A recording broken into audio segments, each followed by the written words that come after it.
In this video, we're going to take a look at creating something called bridges, which are also known as tabs.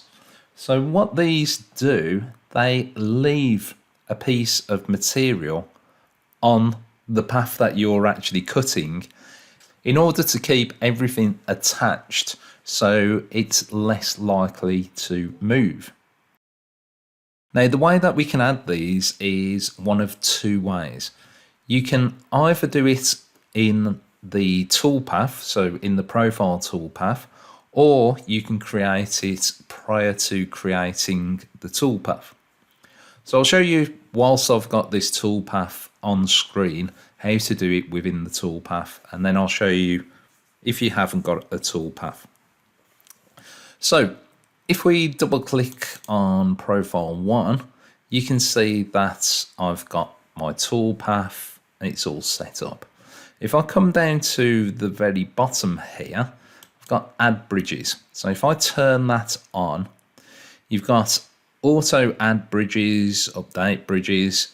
I'll just auto add bridges, constant number. Let's say I want 4 of these. Type in a length. So this is how long the piece is going to be that's left on there.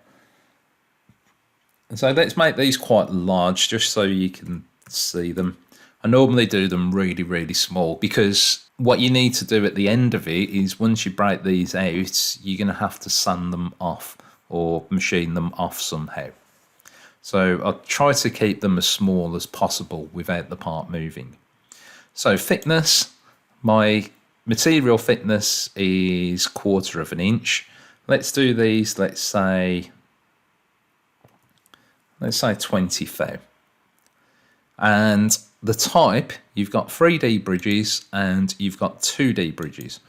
Now, the difference between them is you can see here, 3D bridges, what happens is it gets to the bridge and then it slowly comes up diagonally until it gets to the thickness and then comes back down diagonally until it gets to the depth. So it creates more of a sort of triangle effect when creating the 3D bridge.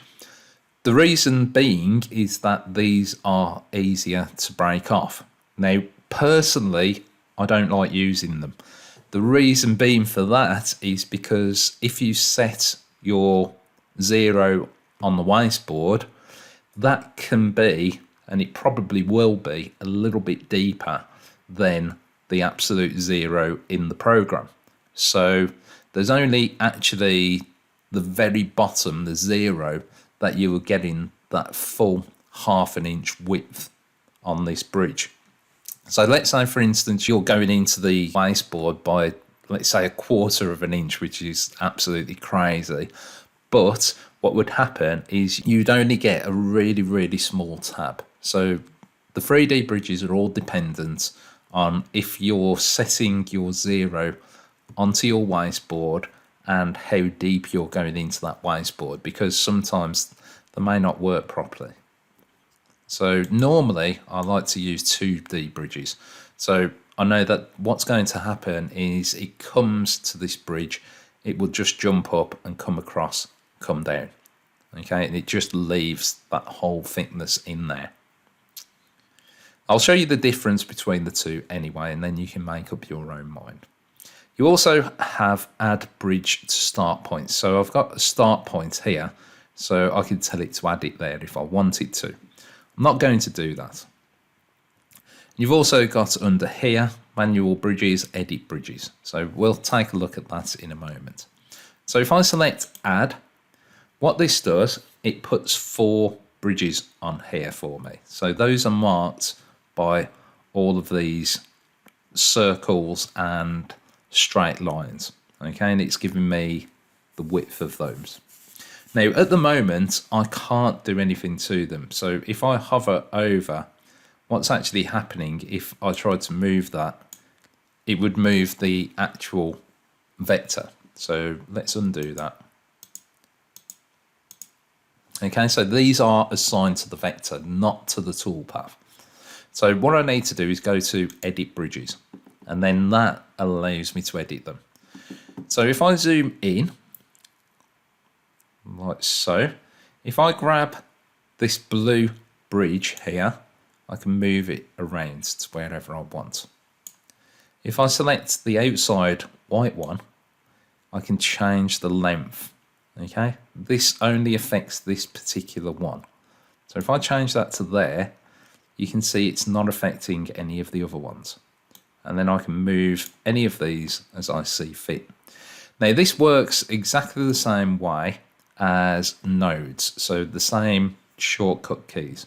So if I right click on the bridge, at the top you've got insert bridge or delete bridge. So if I use delete bridge D, it will delete it. If I hover over it and select I on the keyboard, it will insert a bridge. And I can insert more than what is needed if I wanted to. Okay.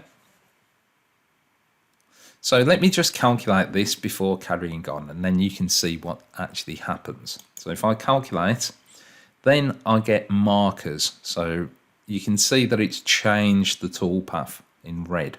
So this is telling me that I've actually added bridges to this toolpath. So if I now close that and then take a look at the 3D view, turn off my 2D view, you can see what's happening is it's coming across and then it's jumping up by that 20 thou, coming across half an inch and then coming down.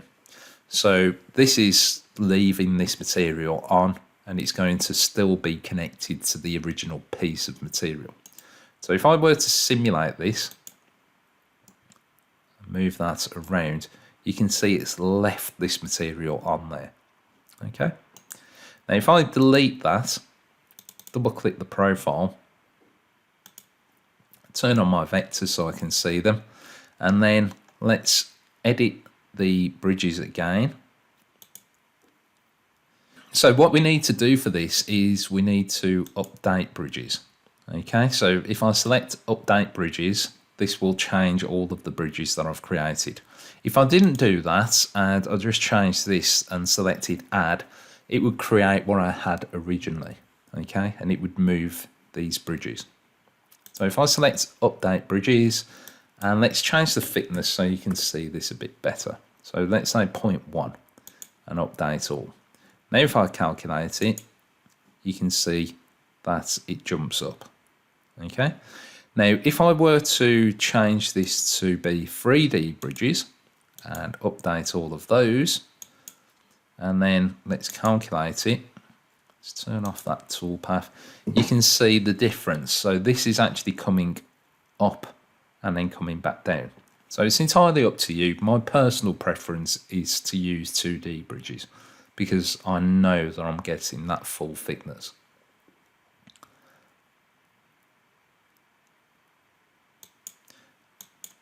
So let's update all, calculate now, and you can see that it's gone back. Okay.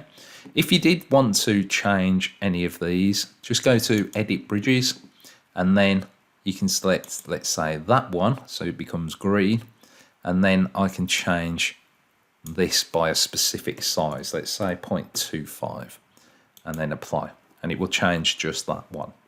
Okay, and then I can calculate, and it changes the bridge.